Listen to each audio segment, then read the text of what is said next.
All right, good evening. Welcome back. It's an exciting service where we get to hear a report from the Tilson family, hear of God's work in Reno, and by the way, eat some nachos after. So that's always good icing on the cake. So I'm glad you're here. And as we think about the work that has been done, as we've been praying and supporting for them, it's a good reminder of our task here and also the final goal that, as John Piper famously says, the end of missions is really resulting in praising God. That one day missions will be no more when we all bow down before Christ and all kindred tribes and nations worshiping Him. So let's sing about that task that we have today and that final result in the song Across the Lands. So let's all stand together as we sing Across the Lands.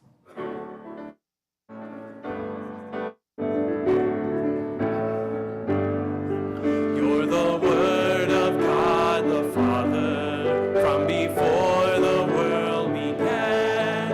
Every star and every planet has been fashioned by your hand. All creation holds together by the power of your voice. Let the skies declare your glory.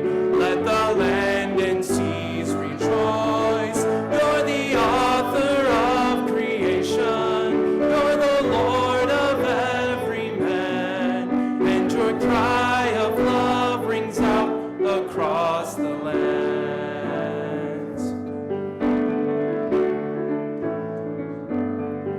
Yet you left the gaze of angels, came to seek and save the lost, and exchange the joy of heaven for the anguish of a cross. With a prayer you fed the hungry, with a word you calmed the sea.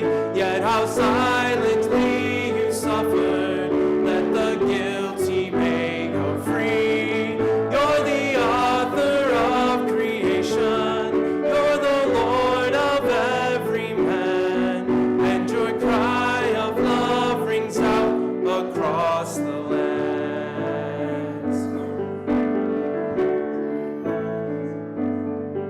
With a shout you rose victorious, wresting victory from the grave, and ascended into heaven, leading captives in your wake. Now you stand before the Father, interceding for your own. From each tribe and tongue and nation, you are leading sinners home. You're the author of creation, you're the Lord of every man, and your cry of love rings out across the lands. Amen. Please have a seat.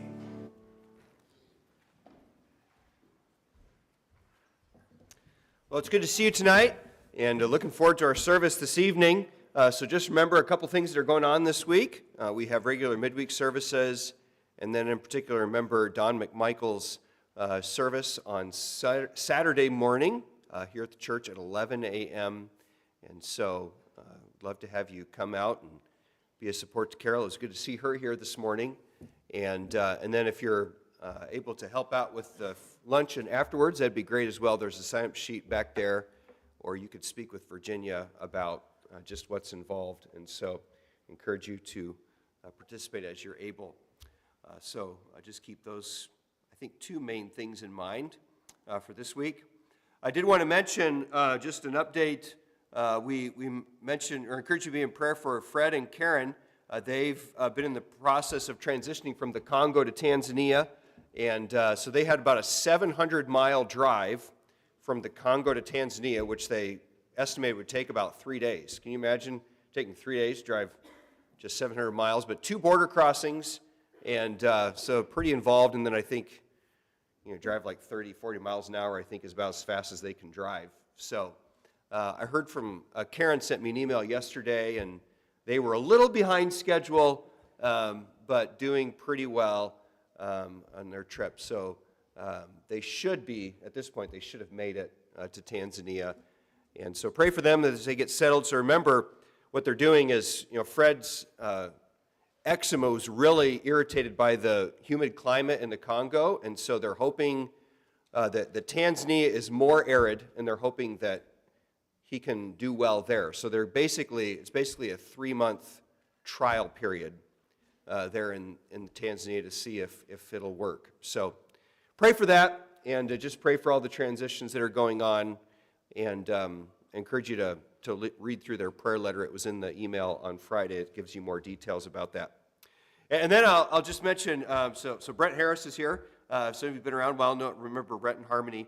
And he's told me that Harmony recently got diagnosed with leukemia. And so she's down at hospital in L.A., and so we want to pray for her and pray that she gets the treatment she needs. And so I want to keep that in mind. And then we're going to do, James is going to share a few prayer requests tonight, and then we're going to do prayer groups after he's done. So you got to pay attention, right, versus just listening to me pray. And we'll do some prayer groups to close out tonight before we eat. So I'll just mention that as well. Let's go to Lord in prayer. Father, thank you for the hope of the gospel, and thank you that you are at work to spread the gospel across the lands to every corner of the world, and thank you for the privilege of participating in the spread of the gospel. Lord, help us to be diligent in our day-to-day lives with those around us in speaking the truth of Christ, and use us to reach people for the sake of your name. And Lord, I do want to pray for the Vintons, that you would help them to get settled quickly into their new home in Tanzania.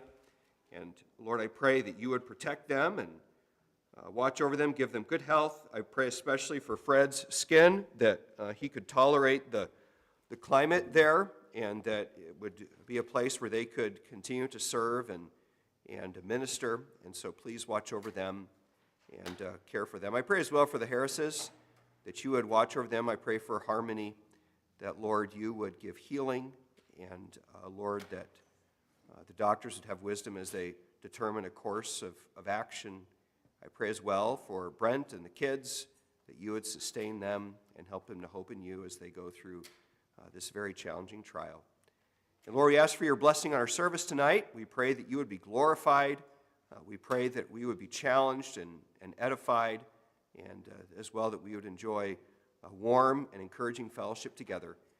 Thank you, Lord, for the opportunity to partner together as a church for the sake of the gospel here in our community, as well with the Tilsons and the ministry that you've given them in Reno. Lord, it is a wonderful privilege. In Jesus' name, amen. We're going to sing 2 more songs before James comes. The first one has become one of my sort of favorites as far as like a missional focus and outreach focus, and that is Jesus Shall Reign. And so talks about the reign that Jesus will have, and the praise that we can have for him now, currently, as we look to what he's going to do. And then the final one before he comes is O Great God, just celebrating the greatness of our God. So let's stand together. We sing Jesus Shall Reign, O Great God.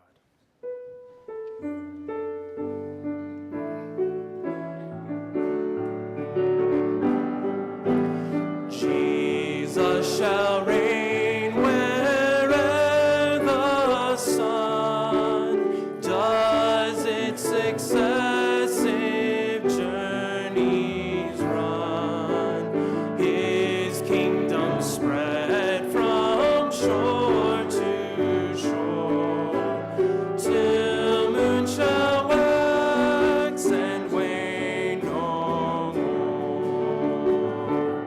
He shall reign in glory, crowned with grace and might. Bless his name and praise the sovereign King. He shall reign forever with his chosen bride. All the earth shall sing that Jesus is the King. People and realms of every tongue dwell on his love with sweetest song, and infant voices shall proclaim their earthly blessings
Occupy my lowly heart, own it all and reign supreme. Conquer every rebel power. Let no vice or sin remain that resists your holy rule. You have loved and purchased me. Make me yours forever. I was blinded by my sin, had no ears to hear your voice, did not know your love within, had no taste for heaven's joys. Then your spirit gave me life, opened up your word to me through the gospel of your Son, gave me endless hope and peace.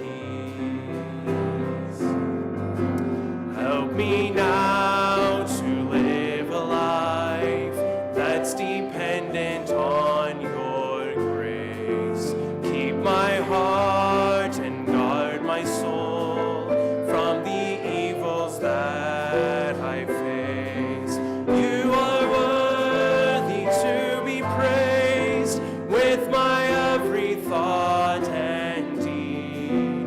O great God of highest heaven, glorify your name. Let's go back to You Are Worthy a cappella. Here we go. You are worthy to be praised with my every thought and deed. O great God of highest heaven, glorify your name through me. Amen. Praise God for that truth. Please be seated.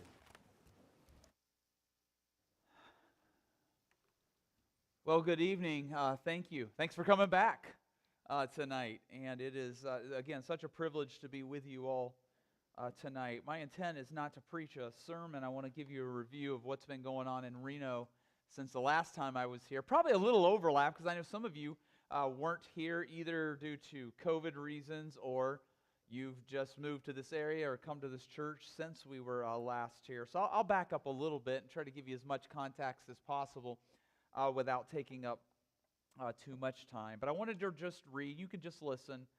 I wanted to read to you this particular passage of Scripture from 1 Peter chapter 1. Blessed be the God and Father of our Lord Jesus Christ, who according to His great mercy has caused us to be born again to a living hope through the resurrection of Jesus Christ from the dead, to obtain an inheritance which is imperishable and undefiled and will not fade away, reserved in heaven for you, who are protected by the power of God through faith for a salvation ready to be revealed in the last time. And in this you greatly rejoice, even though now for a little while, if necessary, you have been distressed by various trials, so that the proof of your faith, being more precious than gold, which is perishable, even though tested by fire, may be found to result into praise and honor and glory, or glory and honor at the revelation of Jesus Christ. And though you have not seen Him, you love Him. And though you do not see Him now, but believe in Him, you greatly rejoice with joy inexpressible and full of glory, obtaining as the outcome of your faith the salvation of your souls. This passage is the passage after which we actually chose to name our church there, Living Hope. We have been born again, according to the great mercy of Jesus Christ, to a living hope. How? How does it become a living hope? Through the resurrection of Jesus Christ from the dead. And that's interesting. We see the word hope a lot. We read a passage this morning that had that. And living hope, that phrase is not found elsewhere in the New Testament, but I think the connection there is between the resurrection of Jesus Christ and the living hope. That's where that is empowered, that's infused. That's how God has shown His mercy to us. And so that is a passage that our church in Reno goes back to often. And so it is a privilege once again to be with you again. You know, it was November right after Thanksgiving 2020. And we were in the middle of the pandemic. My family had moved to Reno about 5 months prior to that. Things were crazy. We were getting used to the area, just kind of learning it. And now I think we're at a spot, though I can't say that every transition is finished. There's always transitions when you move to a new place, but obviously it feels a lot different standing here and talking about Reno now, even than it did a little over 2 years ago when we were last with you. And so the project that we have been endeavoring to be on in Reno, we've just called it, kind of our mission name is Hope for Reno. You can see the picture there. By the way, that's what it looks like a good bit out of the year. We get 4 seasons there. If you've not been up there before, we get snow right there on the Sierra Nevada mountains. Get to look at that every single day and be thankful for God's goodness. And just a reminder to you, or an introduction to you, one of the reasons that we chose to go to Reno, Nevada is because it is one of the most unchurched cities per capita in the United States of America. It's a very hard place in a number of ways. I think we're feeling that. It's not super hostile like some other places that you might think of that have need, but there's a lot of just indifference. There's been a lot of young families move in, and often they're somewhat affluent, and they're doing well, and they like community. But unlike when I grew up in the Southeast in the Bible Belt, it's not church community that they're looking for. And so it's a transition, even as we get into the community in different ways to try to reach these people. Just an overview of what is going on. There were 4 families that moved to Reno. And those 4 families, we are all there on partial missionary support, partially bivocational as well. And that is how it's being financed for us individually. And by the bivocational part, that isn't always just the guy doing various things. And my wife is doing a good bit of, got an increased amount this year of tutoring in math. That's something that she is very skilled at, and is able to not only use as a benefit to help some people on our team, but also just to be able to make some of those contacts and bring in a little of the extra bivocational income that way. Last time I was here, I was working 2 jobs. I was working at a Masonite lumber yard where they make doors. It's a lumber plant, and I worked there for about 11 months, and I was also serving in my first year in the Nevada Air National Guard as a member of the Air Force. And in fact, about 6 weeks after I was here, I was off to officer training school. I think I told you I was headed off at that time. Some of you might remember that. Not that I would expect that you would. That was a long time ago. And I was off there for 8 weeks, and then had to go back for another 4 weeks. So 12 weeks away from the family. That was a good bit of provision as far as the Lord providing. We had not obviously started the church at that point, at least fully. We had in kind of one way that I'll explain in a moment. And so the Lord has used that as an opportunity. It's a really neat gateway for me into the community. I'm around unsaved people pretty regularly. I work 3 to 4 days a month down at the base, so that's about how much I'm doing. And just most of the people I work with, especially during the week, we have drill weekends, and I have to go in for drill weekends once a month. But outside of that, a lot of the people, they just live right there in Reno, and many of them have lived there for a long period of time. So it's a really neat opportunity for me to get and move in and about the community. And going from a full-time pastor job where I was mostly surrounded most of my days by Christians, and moving into that kind of a secular environment, as well as working the other thing, like my volume of hearing, curse words went way up. And my recognition of what people talk about away from the Christian campus setting of a church and a Christian school changed dramatically. And it's been a good eye-opening thing for me to see, even just what non-pastors in churches who are just out there working jobs and in among the community are dealing with, but also that mission field that is there. Every one of those inappropriate comments, and every one of those words that's not the best, it's just a reminder of why we need to be invested in reaching our community with the gospel. People talk the way they do because they don't know what else to do, right? That's the default. We used to be that way, right? It looks different for each one of us, but we used to be that way. And so just having a burden for unchurched type of people has really, it's really risen to the surface for us. So we were here, again, about 5 months after we had moved to Reno. And of course, here's our family. We're all here today, and I'm thankful we're close enough here. I don't always get to have the whole family with me, but in this case, we get to, and so we're all here. This picture's about 1.5 years old now, so the kids already want me to change it, right? And I look the same, other than I probably have a little less hair, and so the kids remind me of that. So we're James and Amy, and then Matthias, Aubrey, Carissa, and Caroline, and of course they moved to Reno especially for my oldest ones, moved at a kind of hard time. They're moving away from friends and all of that. And doing team church planting has been a really neat thing, just because the other families are bringing kids with them too. We have kids all mixed in the ages, where there's every kid has at least another kid in one of the pastoral families that came. Side note for you guys, obviously Pastor Chris was here, and then he went back to Northwest Valley. And but his younger brother Nathaniel and his wife have moved to Reno also, just to be there and to help us. And what a blessing. He was in my youth group for multiple years there at Northwest Valley. Northwest Valley is my sending church, for those of you that were not aware of that. And so it's just been neat to see how people have moved and been engaged in participating in this. So our family moved. Obviously a number of challenges that were involved with that. And this picture right here is taken 2 Sundays after I was with you all. December 13th, 2020. Still right in the middle of the pandemic. This is a house we were renting at the time.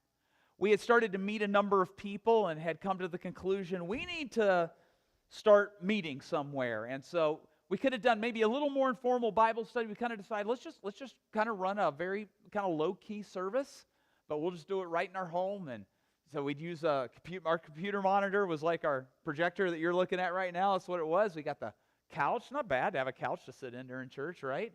So this is us. This is us on that very first Sunday. And we got people sitting in the dining room right there. We didn't know who would come. It ended up just being a couple of our pastor families. 2 of our families had moved there by that time. 2 were on the way. And but we actually that day, because there was sickness, there was Zoom going on. We actually had some people on Zoom. So here I am. You like my pulpit there? That was my first pulpit. All right, a little TV stand there. There's a computer, little thing. We actually had a handful of people that were contacts that weren't there in person, but that were with us that particular day. And we had our very first, kind of mini sermon series and preached through the book of Titus. Just a number of cool things in that book we thought that would kind of lay some foundation for us. So this is, I'm sitting on a stool preaching, and that's what we did the very first time. And then several months pass. I go off to officer training school shortly after being here. And I normally just kind of gloss over that spot, but for this church, I need to stop. Okay, I need to stop and add in some extra, because I was gone for 8 weeks. I've never been away from my family like that before. It was completely different, trying to navigate all of that. We're still in a new place. We haven't even been there a year. I'm in a new place, trying to figure out the military, and I got people yelling at me, all this kind of stuff, telling me to do stuff right and fold my socks a certain way, and all that kind of stuff is happening. And understand, before March of 2020, before COVID hit, the plan was, you can get the big master plan, that you're going to do. The plan was that we would move to Reno, and we already had a couple supporting churches, either that were starting to give money, or that were, one of them was Northwest Valley, or that were basically promised to give some money at least a few months down the road. So we kind of had 2 supporting churches. And the thought was, I'm just going to hit the phones, and we're going to kind of stock the fall. At that time, I didn't know when I was going to officer training school, so we're just going to fill the fall up with as many meetings as I can. And then March 2020 happened, COVID hit, and I got 2 meetings in the fall. One of them was this church. And, of course, what pastors are telling me, and I remember Pastor Kit gave me a number of disclaimers about what, he didn't know what this church would be able to do at that time. You guys were in between pastoral staff, which apparently is partially my fault, and because I left Northwest Valley and then Chris went there and all that. And he said, look, I don't know exactly what we can do or if we can do, but we'd love to have you come and at least share what's going on. And I had another church that had reached out. So in October, I had one meeting. Again, both of them very similar, had somewhat minimal attendance, people on a live stream watching, not really sure how things are going to roll. And then I head off to officer school, and we're just nowhere close. I'm not looking for 100% support because we're bivocational, but we're really nowhere close to where we need to be. And I'm sitting there probably week 3 or week 4. I feel like it was the end of January, and I get an email from Pastor Kit.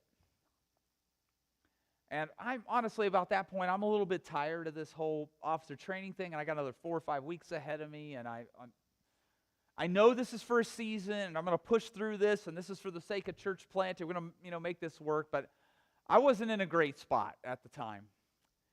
But thankfully, I didn't have a ton of communication options out, but I'd have moments where I could check my email and whatever. And so I checked my email one day, and I see this message from Pastor Kit saying, "We're gonna take you guys on for support."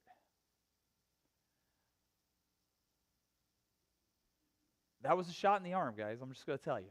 This church means a lot to us. That email and that message, it was interesting. 3 days later, the other church that had us in the fall, I think it was 3 days later, sent us a message, said they were going to take us on for support. Already, we've doubled churches, like right then. And as I'm working another job, as well as working at the Air National Guard, and that job, I'm working about 30 hours a week, so it's working fine during that time, but as we get closer to wanting to kind of do a public launch, I'd like to not work that second job. And it was starting to look like, well, I'm probably just going to have to do this indefinitely, probably, or work the guard and work this other job. And the moment those messages came in, and I had another meeting that had gotten scheduled in the spring in between my 2 training times, those messages came in, and they were game changers for me. I'm sending my wife messages like, guess what? I just found out. Now, I want to be fair. We have a number of individuals who've also, especially a lot at Northwest Valley, we just have a lot of friends. There's a lot of people and some family who've been individual supporters as well. So that wasn't all the support we had, but it was pushing close to like doubling, or at least giving us a third more support than what we had at the time. And so it was just an absolute mental game changer for us. And I don't know what that looked like here, what the discussion was like, and all of that, how much that resonated. But I just want you to know on the back end, on our end, how that hit and how the Lord used you in the timing of that. So first of all, I just want to say thank you. Thank you for not only supporting us, but even just the timing of that email. The Lord knew. The Lord knew exactly what we needed when we needed. Well, we continue to meet in the home.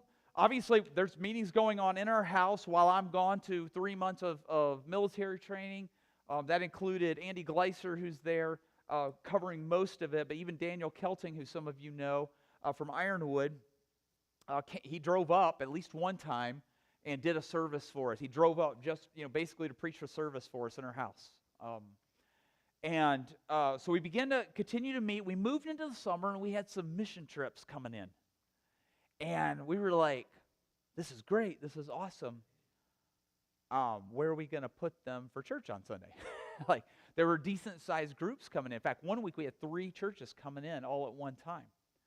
And I'll talk a little bit more about that element in just a little bit, but that's what we've got going on. And so we're starting to kick the tires a little bit about, can we find some sort of a building and place to meet? And a lot of times church planters go to public schools, right? You've probably heard of this before. You rent out some space at a public school, and that often works. Well, in COVID time, that doesn't work. They're not renting out to anybody. So it's not like a discrimination thing or anything like that. They're just simply not doing it. So that option is off the table. And through a series of events, we were actually checking with somebody at the city of Reno about a different building we had heard about, and that person said, actually, I think this building, and he mentioned another building really close by, might be a better fit for it. It's got more parking, it's got more space, it's a little bit more per month. And so we tested it out for 2 weeks in July while we had mission teams in I think it was two successive Sundays in a row. We had mission teams in, very busy. So I think we had like, because those mission teams, we probably had about 70 people there, one day, but most of that was mission teams. A few people locally that we had been meeting in the house, but we were starting to push the limits of the house a little bit with what we were doing. So we started meeting there, and then the Lord allowed us to continue to meet in this building in the city of Reno, and we had set September 19th, September 19th, 2020, we're going to do a launch service, big public launch. And so we even had it on some literature that went out, etc. And then the guy from the city of Reno who schedules us calls us up and says, I missed something. You guys can't have the McKinley Center 2 Sundays. You can't have it. And he gave us the dates. And you know what one of them was. September 19th, September 26th. And so we're just like, you're kidding. Like, all this build up, we're ready. We're a couple months out, ready to do this thing. And then because some of us were still traveling, doing some deputation, there was not going to be another Sunday, probably for another 3 after the 26th, that all of us were going to be in town. And so that ends up pushing a launch Sunday out for us. And by launch, we're just talking about kind of a big public push into the community, just trying to see if we can get a decent-sized crowd there for an opening Sunday. October 24th becomes the new day. So we're like, okay, we'll do this, so we'll just do a big push. So we spend some money because churches have been generous, giving us some funds that we could use in our general mission. So we spent some of that money to do flyer distribution, postcard mailers, Facebook advertisements, etc. And we get to October 24th, and October 24th, we've lived in Reno about 15 months at this time. It's hardly rained. Guess what happens? Starting Saturday night all the way through Monday morning, it just rains nonstop. Like, what in the world is going on? I got people telling me, I've lived here 20 years, or I haven't seen a rain like that in 20 years. This happens on the weekend, that we do that. But the Lord was gracious to us. Despite that rain, we moved from this scenario on opening Sunday in our house, December 13th, 2020, to October 21st, 2021. And here we are in the McKinley Center. We had 106 people there that day, with all the rain going on. And actually what ended up happening, I think in God's providence, was that it kind of spread it out a little bit because the second Sunday, which we had not advertised for at all, I think we had some residual people who didn't want to go out in the rain who came the second Sunday to check some things out. So we had 2 Sundays in a row where like over 100 people that came out and at least getting to know us and all of that. And so this kind of gave us a starting ground. Now you don't keep all those people. You understand how that works in a church plan. You got some people just kind of curious, checking you out. You have some people, who kind of just have been to 5 or 6 different churches and gotten irritated about whatever it was at any point. They think you'll be different. Probably not. If people are irritated by that many churches, they're probably going to be irritated with you too about something or another, right? And so this was a very special Sunday, of course, for us. This is another shot there of just kind of giving you a feel of the people that we had there.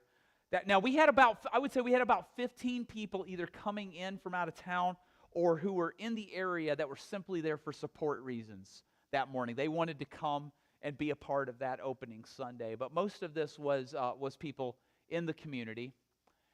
And so now here's a picture that would show you a little bit more about kind of what the congregation size is now, tending to run around 70-ish or so on a Sunday morning. And same building, obviously not quite as full as what it is. And so that's kind of where we're at. Just to show you a little bit, this is a rented City of Reno building. We have about 6 to 8 Sundays a year we can't be in this building, so we sometimes end up at a public park if it's warm enough, or figuring something else out. But that's just kind of the nature of dealing with a building like this. It's not ours. You see some stuff set up, chairs, sound system. That all comes in every week, every Sunday, gets torn down, put back in the trailer, and the trailer goes back to our house, and that's what we do every single Sunday. So I will tell you, those of you in a building, some of you have done this before in a context, you know exactly what I'm talking about. Being in a building where there's chairs up and you can mostly leave them up unless you just need to change it for an event or something, and the sound system's all set up and everything's set where it's supposed to be, you're not what a blessing that is. But thankfully we have a number of people show up early, help us get this all set up. What a blessing it is for us to be able to do this. Some other things that you'll typically see on a Sunday morning. We got a few weeks in, and it was starting to get a little noisy with kids. We didn't have a staff situation type figured out to have kind of a junior church. In fact, we still don't. We've prioritized a kids class that happens after the service, and so we've prioritized staffing that kind of as a teaching time. So we started setting up tables in the back. We kind of found out that people in that community they were kind of coming in, sitting down, and they were just letting their kids kind of just roam around during the service. Like, whatever, we're trying to preach up there. There's a lot of noise, so we started doing this. You can see in this particular case, Chris is helping out with the table. Several of our teens help out with the table, just to try to give the spot. And honestly, it's been kind of cool. We have there's probably more in this picture here back there than what we have now. We've had more parents start to keep their kids with them for at least a little bit of the time. And, some of the kids are getting older, too, as well. So we have this kids table. And then we have a growth class time. It's a half an hour, kind of like a Sunday school thing that happens after our service is finished. And the adults have a number of different things, but we do have a kids class going on. My wife started that. We're teaching, even a short amount of time, those of you familiar with Kids for Truth material, we're teaching that during this time. And so this is kind of the outside. So just to give you a feel of what's going on here, you got a kid there kind of, looking out the window, there. And but it's not uncommon that right outside that window will be somebody who's made themselves a little home for the evening.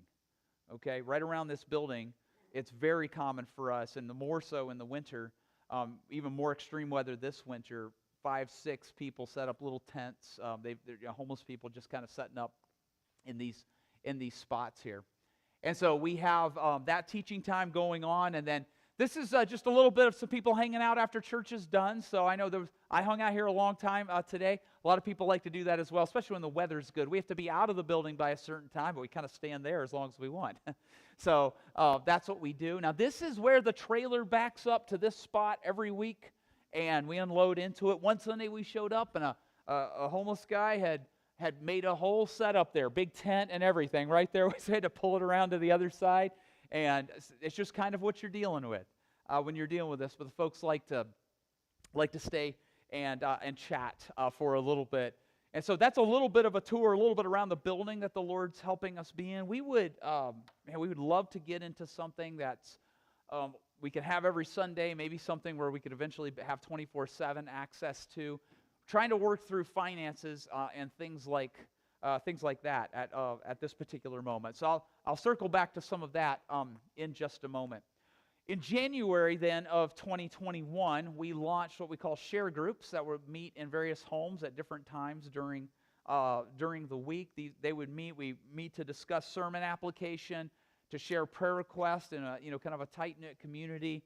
These groups are now being we're doing some challenge for them to be missionally involved into the community. How can they do that? Just brainstorming about how they can do that. And also, it's a good way for us to kind of keep track of the care of people and things that are coming up. Our church isn't that big yet, so it's fairly easy to keep track of things, but we're trying to train people overall, not just to leave that to the pastors and do that type of thing. And so we have 3 groups that meet at various points. One normally meets, I think there was some sickness, so I'm not sure that the group that we go to is on Sunday at 4 o'clock, so they might be meeting now. I'm not sure how that was because there was a good bit of sickness going on in our group today. And then a couple of these other groups meet. One meets on a Wednesday night during the week, one meets on a Thursday night. This is the group that we typically attend, and this gentleman right here, the Lord's been a blessing to give his family to our church. His wife actually has become our church treasurer recently and has been, when you're the first treasurer of a church, you get to do all sorts of stuff that have to get done one time and then they're done and everybody else is going to benefit from that.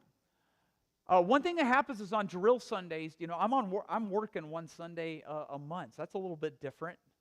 And our congregation knows what's going on. We've been very transparent with them about that. Typically, I'm given permission to leave base for a little bit. I can typically show up right before a Sunday morning service and then leave right after that Sunday morning service is done. And I head back over to base. And then if we're having group that night, which is most of the nights, I drive down to where our group is and join in. So when these photos were taken, this particular night, I actually had just come straight from base, so I'm like in my uniform and everything, and I must have said something funny because Matthias is making a face there like he's laughing at something that I said there.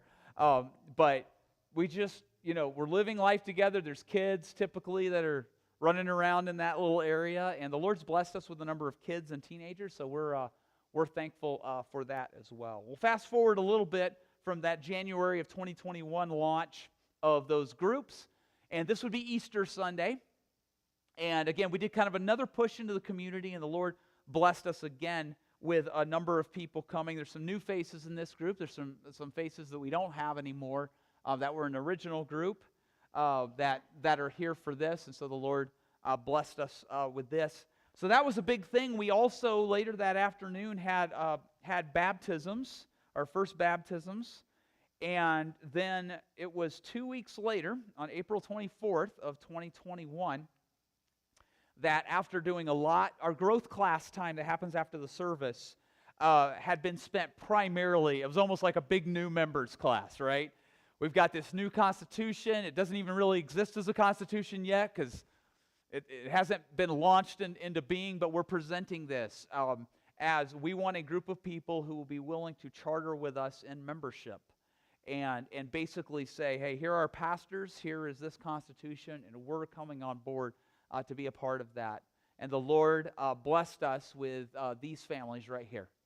And that day, Charter Sunday, we had, there's one gentleman who has some health issues who's not with us that day, but we grandfathered him into the thing because he was ready to join. He's not even always able to be with us because of health issues. We had 35 people who chartered with us. We have a few extra kids in there that haven't become members yet, but we had them all in the picture as well. So this is our first group of members. These people are precious. These people are precious. So many stories of how the Lord brought them to us. And in the meantime, we've, like I said, we're running about 70-ish or so. So what that means is this is about half of representation. And so this morning I made a little call to about membership a little bit. Membership has become way more important to me once I started doing church planting, because you're at the beginning and you're saying we need people to commit to this thing to help us. And so membership, I think, I've always believed in it. And we have a number of people coming from churches. There are people standing up here who have attended churches in other places or whatever who've never been a member of a church until this one right here. So we had to teach them through that process. We have some who've never been a part of a Baptist church where you do congregational government and voting like that. They're just not used to something like that. So we've been having to teach them through all those kinds of details. And it's been fun just to have these people get excited, get on board. Hey, here's what we want. Here's what we want to do. So these people are very, very precious to us. Somebody decided we should have a cake that day. So we had a cake. These are the four pastors. Again, some of you know Daniel. Probably, maybe some of you have run into Andy at a camp before. He often preaches at some camps. I know he's been at Ironwood before, up at Wolf Mountain, down at Grandview in Arizona, as well as other camps throughout. And so this was definitely a day of celebration for us. So this is from this past summer. We've had 2 summers, and we host weeks for primarily for youth groups to come, though we've had some young college-age kids come in groups as well. These are weeks we call City Vision Weeks. And we kind of treat it like a quasi-mission trip where they're helping us, doing a lot of flyer distribution. We actually had some groups able to get into the community. One of the neat things that happened, we had a hard time getting into some community things because of COVID. The first summer. The second summer, some things opened up. We actually had 2 groups that got to go to the food bank and really do some good volunteer work and help them with regards to that, just showing them how to love on a city, love on a community, do that kind of thing. Well, whenever we have one of these groups come out, we take them up on this one mountain, and we call it a prayer walk, and we go up here, and we look out over the city so they can just kind of get a feel for the city, kind of show them where everything is and say, hey, this is where our church building is in relationship to all this. And, it's beautiful up here. You get the mountains. You can see the airport from up there, whatever. And so this is us with a group last summer This is not a single church. We actually love it if we can get 2 or 3 churches to come in a single week. There's a lot of good camaraderie. We get a lot accomplished. We preach to them at a couple times a day. It's very much a camp type setting, so we really try to encourage them with a concept of how do you give the gospel and energize yourself in this community. Pastor Kidd said it well this morning. He was talking about there's just a natural energy that comes with church plants. But that's hard to sustain long term, right? And I think there's a natural energy that comes with mission trips too. So we're trying to tap into that a little bit. So these churches are coming and they're bringing people and helping us out with some stuff, but we also want to give back because we know what that's like. And it's been encouraging to hear some churches and some of the adults and even pastors who weren't on the trip. Maybe the senior pastor there didn't come on the trip, but we had one just recently tell us, whatever it is that you're pumping into our kids' veins when they're there, you need to bottle that up and take it on the road and do whatever. And it's like all we're doing is trying to show them how we're trying to love on a city, however well we're doing it or not, how well we're trying to love on a city, and that they can go home and bring that same kind of a love and a passion. Now, we give shameless plugs. We love to have some of you just come at some point and say, hey, I'm working this job, this is what the Lord, but I want to go to Reno and help be involved in planting churches there. And so I will, as I invite all churches, we'd love to have a group come from here sometime if that would work out on your philosophy and things. Love to have a group come up and do a city vision with us. Normally schedule a couple of weeks during the summers to do that. We have a couple weeks this coming summer. I think we've got 4 churches signed up or so, maybe 5, 4 or 5 that are going to be coming. And so this has been a special thing where we are trying to tap into some of that natural energy that you have with a church plant. It's also kind of cool. We've actually had a lot of interaction when I go and present things at a church like this, and we have our meals. Like I was with the pastors last night and their wives, and they'll ask questions. There's a lot of philosophy give and take and things that people can kind of learn from each other. And so I have a lot of those good kind of conversations where there's a lot of brain picking that goes both ways. How are we doing things? A lot of good fellowship among pastors with regards to that when they bring their groups out here. And so that's an exciting thing for us to be able to do as well. Have one other element that I want to show you, but before that, there's been a few things. There's not pictures for this. I just want to tell you a couple of things that have happened. At the end of last summer, we had moved to a spot. We now have chartered. We have official members. We have an official constitution, that's governing us and all of that. And so our constitution calls for a couple of, we don't have paid staff right now. So a couple of volunteer positions, if people be willing to be nominated, a church clerk and a church treasurer. And in the month of August, we were able to elect our first treasurer and our first clerk, and they are both working hard right now, doing a lot of things, trying to get things all lined up and helping us, so we're so thankful for that. We began the deacon nomination process. Lord willing, we will be adding a deacon here in just a couple of weeks. In fact, I think that got announced at our church this morning, so they know that the vote is coming for that. We have since added 3 more members and have another one coming in 2 weeks. And the reason, you might say, why do you know you have another one coming? It's kind of 2 weeks. Well, this young lady moved to Reno to be a part of nursing school and found us and really embraced what we're doing. But as part of nursing school, she had to do clinicals in January and February. And so she's been at our weekly group meetings because her schedule allows her, but she's having to work on Sunday morning right now for 2 weeks. So her first Sunday back will be March 5th, and that's when she's going to join. We're going to do it as soon as we can. And so we're excited about that. And I'll revisit that membership issue in just a moment when we get to some prayer requests. And so those are just some really cool things that have excited us that we have been a part of. That's a great church planting picture, isn't it, right? Here, let me show you a table and 4 chairs in a non-decorated room. In 2020, right before pandemic hit, actually, well, it probably had already hit, but before we all knew it had hit, February of 2020, we took kind of a final survey trip into Reno before several of us moved there. And in the process, every time we would go there, we would just try to find who are the people preaching the gospel there, different types of churches and styles. We wanted to let them know we were there. We want to be a part. We're not here to cause trouble, that kind of thing. Just trying to build some good relationship among churches. And we were able to meet a pastor at a Baptist church called Calvary Baptist Church. It's a little independent Baptist church down near the airport. We had tried to make a connect with somebody at that church, but they were in a pastoral transition. And we began to talk to him. He's a graduate of Northland Baptist Bible College. And we began to talk to him and spend some time. And he was very intrigued with what we were doing. And so when we moved there, he began to spend some time with us. And he started, you have to understand, we've not, everything I'm getting ready to tell you, we've not really sought out any of it, other than one thing. I'll tell you what that was in a second. But he started saying, hey, could you guys use some support? And so that church started, he kind of grilled us, and he kind of found out who we were and what all was going on. But then their church started supporting our church. None of us individually, but our church. And then he began to say, hey, I know you guys don't have offices, to do sermon study and prep and things like that. Would you guys like to have a place to come? We've got several rooms upstairs, and you can just come in whenever. Finally, he just gave us keys, And so he gave us that, and that was a blessing, I don't have an office anymore like what I used to have when I was in a staff position, and so it was nice to be able to have a place to be able to go at that time. Sometimes now I go to the public library and throw some headphones on and work at a table, and that works just fine.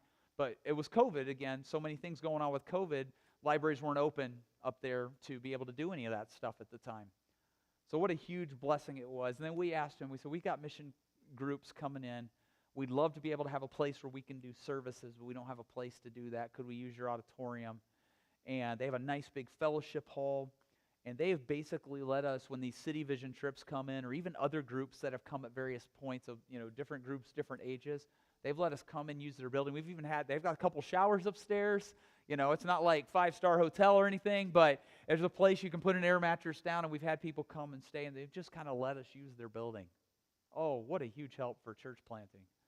What a blessing to have a place see us as partners and not competition. We're not trying to take any of their members from them. Whatever. In fact, right before our launch service in August, they invited us over, and we did a big Hope for Reno Sunday, where basically we took the whole service and presented, our burden for Reno. And again, your Pastor Kit was talking about that church planting thing brings that kind of energy and whatever. This is a church that's it's probably close to 80 years old now. I think at the time he was telling me it's 77, 78 years old. And the pastor told me, we've never done anything with church planting, and we need to. We're just kind of sitting here. And so basically he's got a group of people and a building and all of that stuff, but is looking for revitalization of energy. And we come in and we got all this energy and nothing else, right? No building, no people, no money, or little bits of money and things like that. And so it's been a really good fit how we've been able to minister to each other. So I think it was about a year and a half ago, shortly after that, I think right before our launch happened, he comes to me and said, hey, we have this room in our church. And this room it was being used by a retired pastor who was just doing some counseling for us. We want to give him a place where he could do some counseling here. A good setting with people around and that type of thing. But he's now moved to Minnesota. We have this little room. Would you guys like to, you're welcome to come and study and do whatever, but would you guys like to have a room? And so they gave us this little room, and we put a conference table in there, 4 chairs. We have a place now we can go and do our meetings. We have a place where any of the 4 of us can go and study sermons. We've since put a printer in there and done some other things. There's not much else on the wall because it's decorated by a bunch of guys. So it's just kind of there to be useful. There's a file cabinet in there now. Those types of things. What a blessing it is to have a place like that where we can go and just study and do those kind of things. In fact, it was kind of cool. They went through their building and they were redoing signs. Somebody was doing some really cool work. I don't know how well you guys can see that from out there. And they were making these wood signs. And look at that. They made us one, a Living Hope office. They just put it right there. And every person who goes to their church every Sunday walks right by this. And so it is right there in front of them all the time. And one of the Sundays we couldn't meet in our building was Christmas Day. The city of Reno wasn't going to staff that. And so we actually did a combined service with them. And then I will just tell you, even 2 weeks ago, a pastor reached out to me, hey, I want to talk about what church planting might look like in the future. We'd love to possibly be a part really tangibly, maybe even sending some people if we were to plant another church in Reno. And of course, we're still trying to get our bearings straight, but what a blessing. He's trying to teach his congregation how to be thinking outward focused in mission at the same time while they're just being a huge, huge help to us. This was last year, right after a snow we had. Isn't that beautiful? Like, it's just, that's like postcard-like right there. I went up to a spot, wanted to take a picture. I was like, oh, this is great. And you know, I've been living in Phoenix, so we didn't see any snow there, right? And I love seeing the snow. The snow just reminds me of God's beauty. I'm seeing it on the mountains like that. You know, the whiteness of snow. We sing a song like "Whiter Than Snow," and you know, there's that language that's used in the Scripture about you know, snow falling from heaven, and there's a lot of references to that. And I just think about how God wants to cleanse people. He wants to take them from their dirty, broken positions because of their sin and their condemnation that they're resting under, and bring them to Christ. A few days later after that, I looked out the window and I was like, wow, this is at my house. And the Lord, that house that I showed you that we were meeting in before, we don't live in that anymore. We rented it for a year, and then the Lord provided for us to be able to purchase a house, which, by the way, you would have indirectly had a part of that because the money you were starting to send was now factored into my actual salary, which is factoring into trying to apply for a loan and stuff. I actually hadn't really thought about that till this second as I'm talking about that. But like that timing element, we're talking about 4 or 5 months later, we're buying a house. And what a blessing that is. I'm going to walk out my door, and I'm just kind of standing right in the street. And you can see the green right there. That's the downtown. That's that skyline you saw in the initial picture that we had up there. And we can walk out and see that from our house. And this one morning, there was this sunrise. And the sunrise is coming up. Now, please take what I'm going to say now in the proper perspective, okay? We are not, here's all my disclaimers before I say what I'm getting ready to say. We don't believe that like all of a sudden the gospel arrives in Reno and we showed up and everything's going to change, you know. There have people been faithfully ministering the gospel, not enough, which is why we're there, who've been faithfully ministering the gospel in Reno for decades. And we want to show up and we want to be a part of what's going on. But for us, it's all new to us, and we think, what if would the Lord bring about in any sense, to any magnitude whatsoever, any kind of gospel revival, even just more churches that just faithfully preach the Word of God. If this would be like a rising sun moment for what could happen, maybe well after I'm in the grave in Reno, then let it be so. And let us pray for that kind of thing to happen. Well, I put this up. This is the slide I put. I put this slide up when I'm ever kind of on deputation or whatever. The cool thing is you're already involved in these ways. I know you're praying. I know you're partnering with us. I did want to point out a couple of things here. You can go to our website at hopeforreno.com. Now, I saw out there on the bulletin board, there's our newsletter out there, and I'm thankful for whoever puts those up. Thank you for doing that sort of thing. It's coming in here. But each one of you, if you would like to have that come to your own email inbox, you can go to hopeforreno.com. You'll see the 4 families under Meet the Team. Click on our family, and there's a spot. You can just pop your email in, and you can subscribe to get that. So I would love for any of you, if you're not getting it and would like to get it, please let me know. If you feel maybe a little more technologically challenged and you would just like me to put you on the list, just fire an email to our email address, or if you want to reach out to us for any other reason, file an email. We'll put you on the list or do whatever.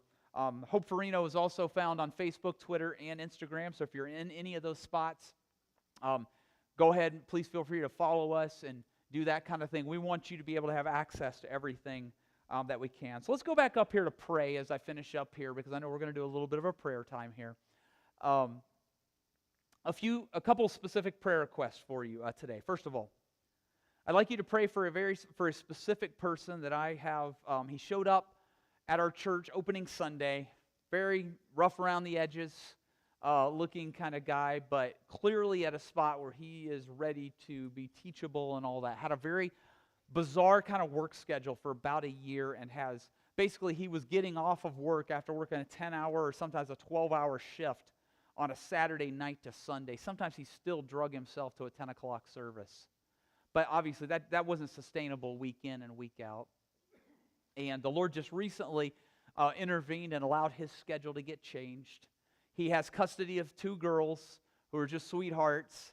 And now I don't know if they were there at church today, but like they had been at church 3 weeks in a row as of this last Sunday. First time we'd gotten a string like that from him. He's also agreed to do a Bible study with me and has met twice as we study. Some of you are familiar with the exchange materials, the exchange Bible study. I just started doing that. He's starting to do that Bible study. It took really a year and a half of me trying to get this Bible study started before it actually got started for any number of reasons. So thankful for him. His name, I'm not joking here, his name is Bear, and his first name is Kodiak. His middle name is Bear. He goes by Bear, and his last name is Brown, and I am not joking. His name is Kodiak Bear Brown. I say all that to you because it's kind of a little bit funny and whatever, but I hope you'll remember. I think you won't forget him now, right? Would you pray for him that he'd be saved? Would you pray for his girls? They're hungry. They're eating it up. But I don't think they don't understand the gospel yet. They're enjoying the preaching. They feel like they're learning. But he'll say stuff to me like, man, I just don't feel like I'm good enough. And of course, that opens up the door, you know. Would you pray for Bear? I'd really appreciate you praying for him. There are other Bible studies going on with some other people. But if you'd particularly pray for him as I talk with him. Kind of next big thing for us, there's a couple things. We don't know what the solution is. We're kicking tires on a number of things, a future building scenario, what that might look like, how soon that could happen, how that could get financed, etc. That would be a second big prayer request. So we got Bear, got second big prayer request there. And then the third thing that I would say is, would you pray? We have a decent handful of people who are attending our church, have been with us for a while. Some of them have some bad, I mentioned it this morning, they have some baggage situations from church scenarios they've had in the past. We've got multiple people attending our church who had stopped attending church, period, for even multiple years. Just almost to the point of, I'm not sure. And then, of course, typically when people are doing that, they start questioning their faith, and there's a lot of things in play. And God in His providence has brought a handful of those to us. And we're trying to be patient. We're trying to work through it. But this is why membership has started to, we just really want them to just make that step of membership, to join with us, to kind of, strengthen our foundation underneath from the human perspective, to make that commitment. It would be good for us, but it would be really healthy for them to be able to make that step and say, I am joining this church community, covenanting with them to do. These are people who are believers. As we've been able to talk with them, that's all been clarified. They just need to make that step. I would say, I'm just thinking off the top of my head, there's probably 3-4 families that are in that boat in one fashion or another. So if you'd pray that the Lord would add some membership to us in that way. Last thing I want to say is just thank you. Thank you. You guys have played a big role. You will continue to play a big role. Thank you for supporting us, being such an encouragement to us, not just today, but in the last few months. And I hope you'll be more excited.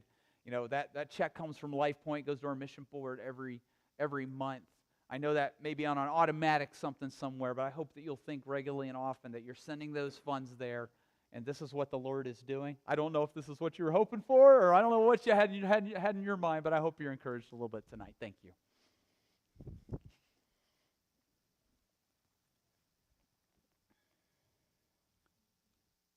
I hope that your heart's encouraged, and it's a blessing to hear about what God's doing, and it's a blessing to be a part of it.